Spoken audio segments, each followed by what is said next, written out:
Hey, Dion, how's it going, buddy? Hey Scott, I'm good. How's things? Fantastic. So I wanted to have you on today to talk about one of the problems with being a deal giver versus a deal creator. And we've discussed this in the past, but one of the problems is if you're the type, if you, let's say you use Facebook leads or any other kind of marketing, generate leads to then give to realtors so that they hopefully give you business back. What happens is the realtors, there's a limited pie. So if imagine it's a pie and you're giving out slices of pie, they know, hey, and the realtor wants as many slices of pie as they can get. And so they don't share you with other people, right? So there's not like they're not going to be like, hey, if I tell my friends, my other realtor friends about Dion, that means less pie for me. Therefore, I'm never going to share. And I've had this incidentally happen. I had a realtor many years ago who he basically he loved me, but he wrapped his arms around me, but he would not share me with a soul because he thought of me as a potential giving him business. And so walk me through how it's different when you actually create deals. Yeah, so when you're going to create deals, you're not actually walking into that real estate office saying, here are some clients of mine that I'd like you to service and find real estate for. It's actually going to that realtor and saying, inside your database, you've got a whole bunch of clients who on a regular basis would be able to buy from you. We've just got to go and talk to them. And, you and I have spoken about this math, but if a realtor has 100 homeowners in their database, the reality is this year, fewer than 5 of them will actually need to move. And so that means that there's 95 households out there who that realtor isn't really maximizing, income from. And we need to show them how to go and talk to those 95.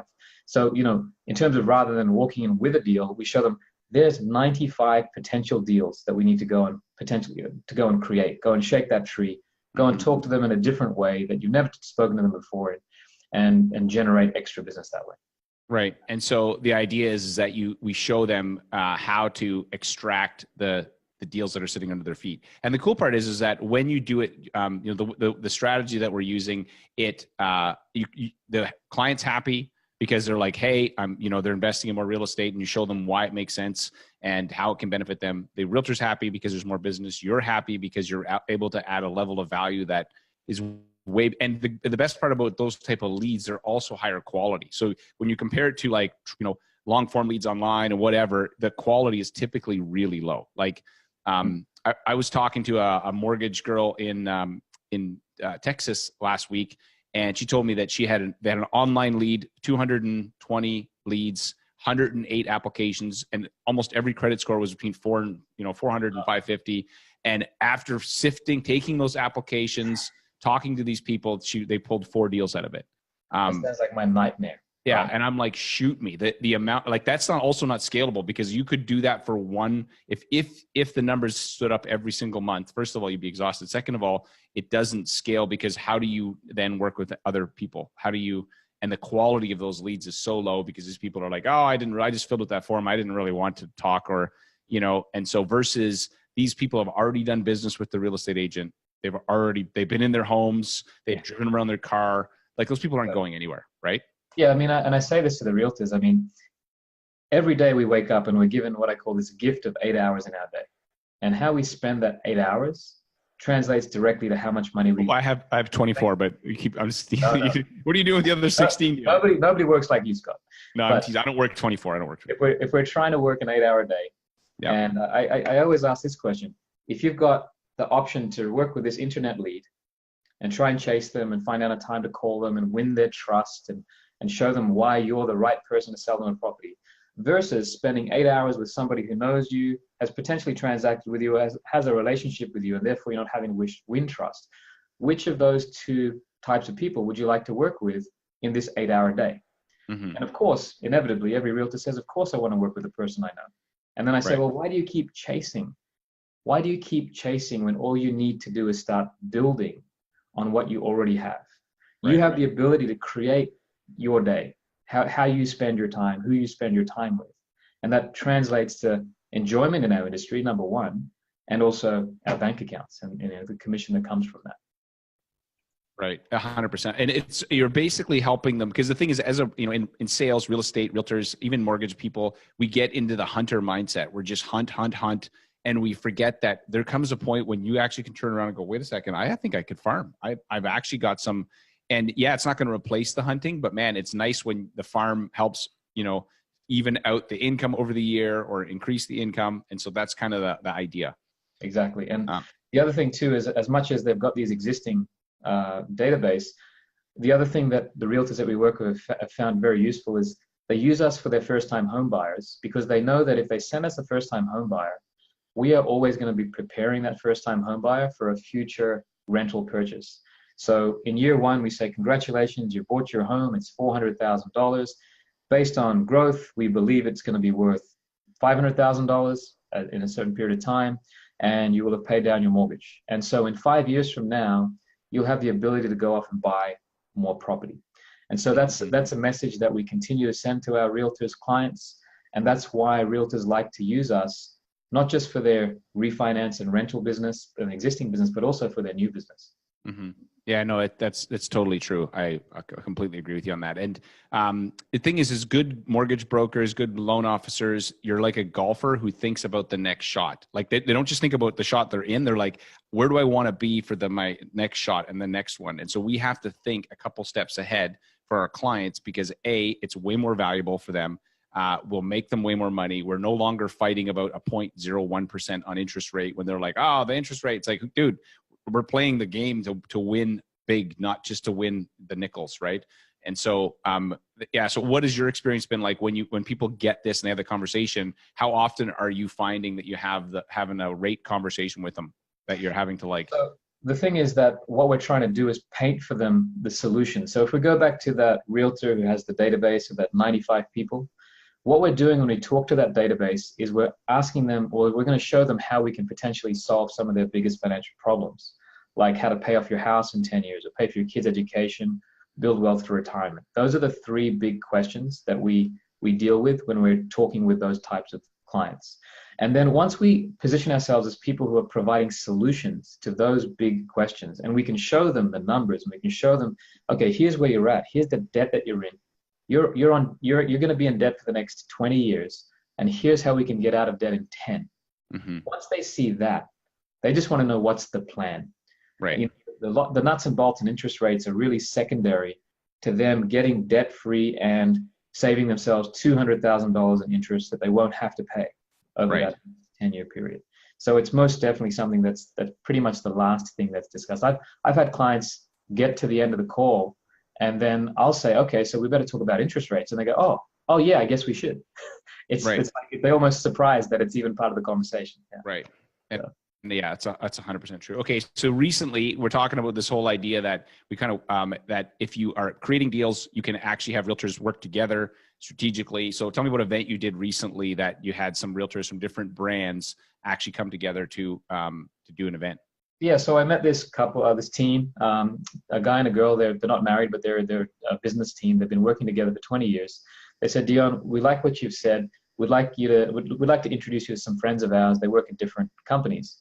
And so they were at a brand called Right at Home. They had friends at Remax, Century 21, and Royal LePage. So we had basically 4 brands. I went to lunch with these guys. We sat down, we had a coffee. I explained the concept. They all said, yep, we want to do this. And then they all joined forces and basically picked a venue. So they'd known each other for years. They'd met at various other events. So it wasn't a relationship that I created amongst these 6, but they knew each other. And they really didn't see an issue with an event where, they were bringing their clients to a multi-branded event, because they didn't see any potential loss of their client. It's like they're coming to listen to the information that we present through the Create 5 strategy, where we tell these clients, answers to these questions. It's not like the client, the realtor from Century 21 who bought their client, it's not like that client's going to walk across the room and go and engage the Remax realtor. Right. They were bought there by their realtor. The realtor's been kind enough to, bring them to an event, feed them some food, and give them some great information. And of course, after that event, they're going to go back to that realtor and engage. So, that's a perfect example, Scott, of where I'm not giving anything to anybody. I'm just giving information, and they're bringing their clients, they're filling the room, and they don't really care who else is in the room, as long as their client gets the info that's going to move them to action. So let's check out this video real quick that you shot at the end of the event, and then we'll just come back and wrap up this conversation. Sound good? Okay.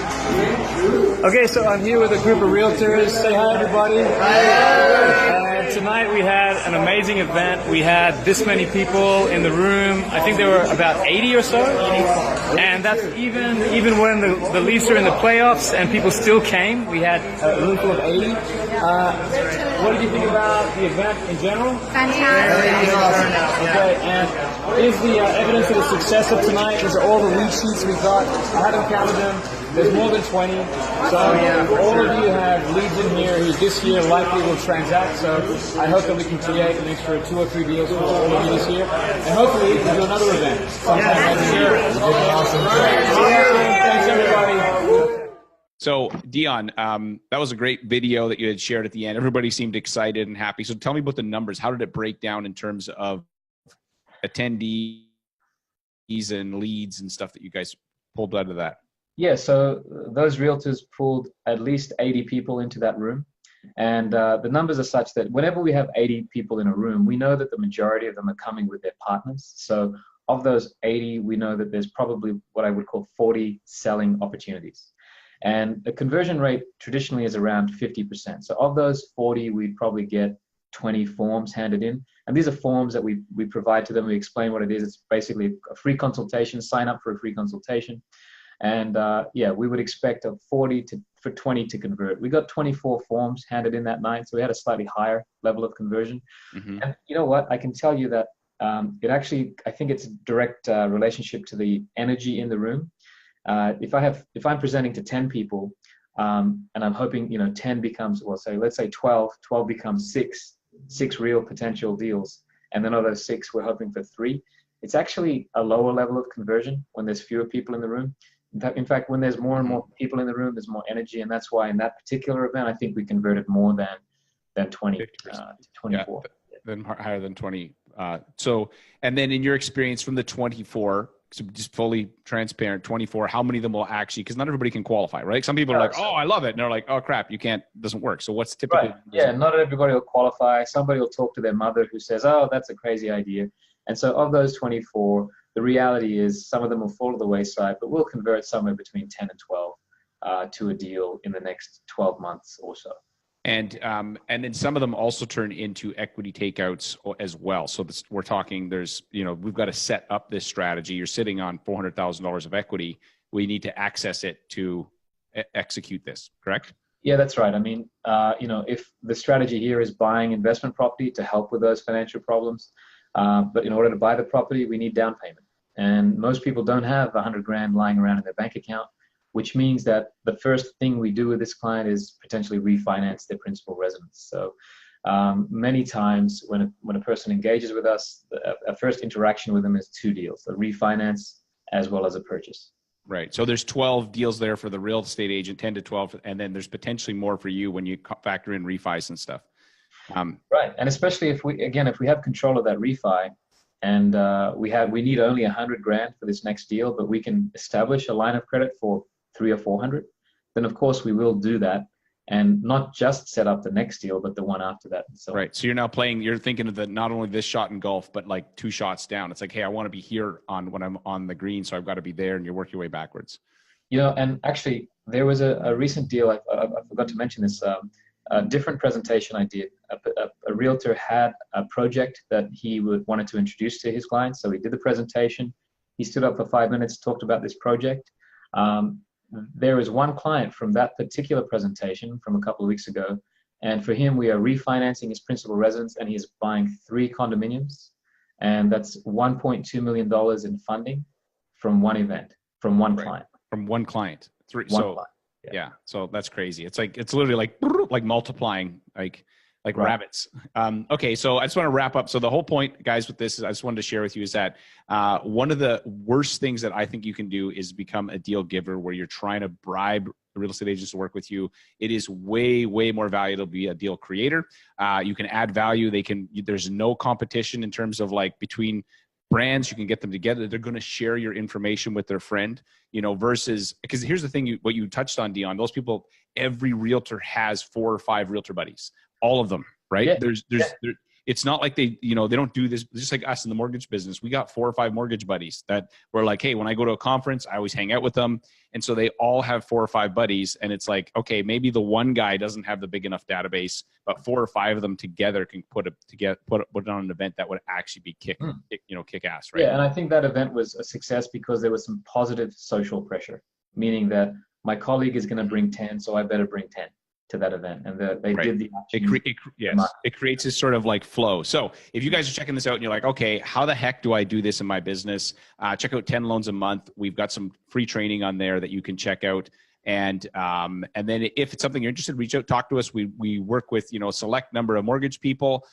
We are not for everybody, but definitely if you want to work with more real estate agents and you want to be a deal creator, not a deal giver, we would love to chat. Dion, thank you, brother. Any last words before we wrap up? No, I think other than this is a way that can really transform your business. It can change the power relationship between you and your realtor, and they see you in a totally different light where they'll actually be coming to you for advice, and it's a gateway to multiple deals. So yeah, hopefully if you've seen this and this sort of triggers some interest, please give us a call or look us up. Yeah, you become a gateway drug is what just what I thought of. So call me that. Yeah, you're a gateway drug, Dion. Okay. Okay. Anyways, we'll talk later. Okay. Thanks. Bye.